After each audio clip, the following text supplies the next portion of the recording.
Right here, we'll start with questions. We will start with John. John, go ahead. Laura, after all the emotion of Megan's last home match and the result that you got, the draw against Washington, just talk about now having fate still in your own hands, knowing a win gets you into the playoffs, and still trying to manage all the emotions and everything surrounding what could be her last match, and then putting in the performance that you want in order to get to the playoffs.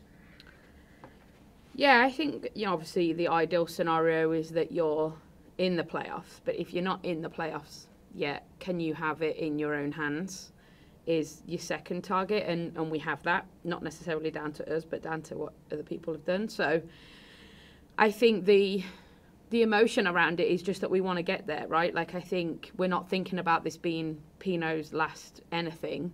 We're thinking about it being an opportunity for us to get in the playoffs, and that's what we want. So I would say we haven't spoke about anything to do with this being anything final, because we don't want it to be final.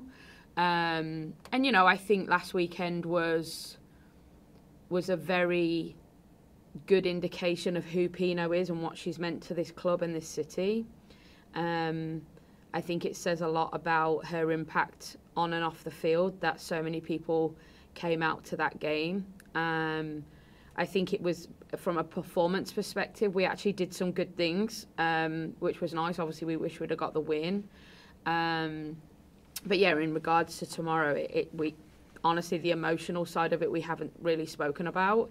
It hasn't been an issue at all this week. I think we all felt that Pino got what she deserved last Friday in regards to that. And tomorrow's about us getting where we want to go. Thanks, John. And then Jacob, go ahead. Hi, Laura. Thanks for taking the time to chat with us. Any health updates you can share about Sophia and Rose, or is everyone available for tomorrow? Everyone's available. Thank you. Thanks, Jacob. And then Jeff. You often talk about performance and good things that you had. Defensively, your performance has been pretty much a lockdown. A few Claudia nice saves, but pulling those last, saves change games the way goals change games. So if you have that to draw on going to a match like this, with that being the most recent performances, how does that affect some of the choices you make, knowing your defense is playing so well? I think we always pride ourselves on that, to be honest. But we know that we've got to score goals to win games. So can we make sure that we give ourselves a chance of doing that? And if that's the team that starts, if that's the team that ends the game, we always pride ourselves on being defensively really hard to beat. It's something that this team has always been that way. But we've got to put the ball in the back of the net just to win a game. That's reality. So we showed last week, right? Like, yeah, they had a couple of chances. Obviously, Trinity's right at the end that Claudia made a fantastic save off. But we probably had momentum for more of that game than they did, but we didn't punish them. And that's something that we've got to put right tomorrow, or destiny of the playoffs is going to be out of our hands, and we're going to have to hope that other people do things which I don't even want to think about. So can we just make sure that we go out there and do our job and put the ball in the back of the net, knowing that our mentality as a collective is always to be hard to beat defensively. Thanks, Jeff. And then... Thank you. Can you speak on the transition to Claudia as a starter now, given that she's had a few games of run and those sorts of performances?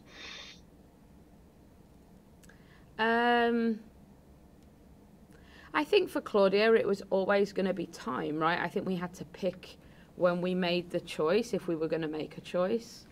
And I think that probably two of the three goals that she's conceded, three goals she's probably conceded where I think she could have done better on, two of which were her coming out. But outside of that, it's what we see every day. So I'm like, this wasn't just a snapshot decision. Like, we've seen her in training, we've seen her in games, we know what she's capable of. Was it maybe a hard time to come in? Maybe, but I think it was the right time for her development and the right time for the team. And I think if last week is a knock on her to show that she's good enough, great. But we've always believed that. All right, thanks, Jeff. And then Stephen. Thank you. Laura, I want to ask, Chicago's maybe not had the season they were hoping for, but they've still been a pretty dangerous team offensively. You know, they scored 3 goals last week. I wonder if you could talk a little bit about what you think has made them such a challenging team for opponents to defend against, and what you're going to need to do tomorrow to keep them from scoring. Yeah, I think that obviously we haven't played them since April, and even we beat them 5-2, but you never felt like they were out of the game. And I honestly think that's always been a Chicago Red Stars thing. Like, they're very hard-working, blue-collar, really hard to break down, never give up mentality. They've always been that way. It's probably what I would say, if you were to write their DNA out, that would be the first thing. I think everyone who's ever played against Chicago or played for them would say that about their team. So I think because of that mentality, it enables them to stay in games, and they have good players in their team. Like, I think across the board, the parity across the league is obviously very, very close, and I think that's what's enabled them to stay in it for as long as they did, and they stay in every game even when they know they're out of it. Thanks, Stephen. And then Steph. Thanks. Hi, Laura. You know, the team has had something like 8, long, good days of rest. Claudia mentioned they had a couple days off. You know, Pino aside, I was just talking to Mark Parsons, and he was saying that for his team with 7 days of rest, there was a work in maintaining focus, but not going over into like an unproductive level of like anxiety or stress, or like focusing too much on the goal. Mm-hmm. I'm just wondering if you've seen that at all, and like maintaining that balance in the group of, obviously it's a win and in game, and you had all the hoopla of Pino's retirement and everything ceremony last time. So I'm just wondering if you saw any warning signs of that, or this is like a good group at pretty much regulating like an even keel. I think honestly regulating, because I think what we're trying to put on the field tomorrow is what we've been working at for a while. Like, I don't think we as a collective think that we've been performing to our level. So it's not that, last week or the North Carolina game or whatever, like, you can keep going back through our games. We haven't performed at the level that we feel we want to.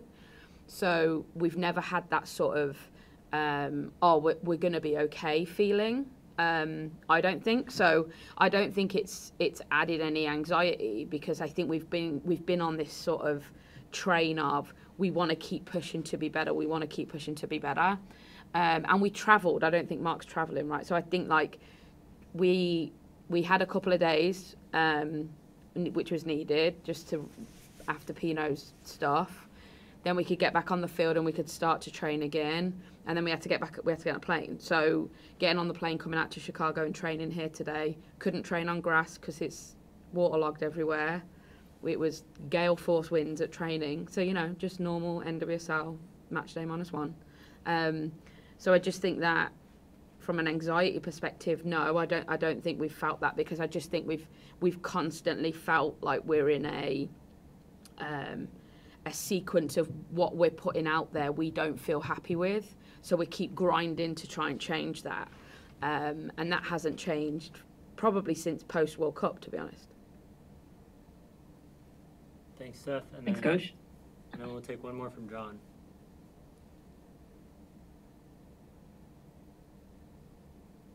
John, can you hear us? What's happening, John? I got it now. Oh, there he is. There so he with is. Tomorrow being the first, with tomorrow being the first decision day where all the matches kick off at once, what are your thoughts on that? Do you like it? Do you prefer the old format? When you first heard about it, what did you think of it? I think it's good. I mean, do I love the fact that we're in it? Like, it really impacts us? No.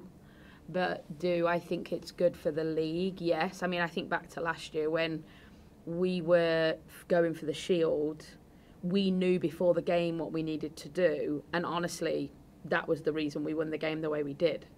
So is that fair? Maybe not. So I think that does it add to the excitement? Definitely. You know, we all planned that we were going to make it so exciting that 4 people could get in and 4 could drop out, and the Shield would be up for debate. You know, we all spoke about that at the beginning of the season to make that be so decision day got even more exciting. But no, I think it's good. I think it's good for the league. I think it's the way, obviously from being from England, it's the way that a lot of that happens back home. So I'm sure during the game it's going to be a very nail biter for some.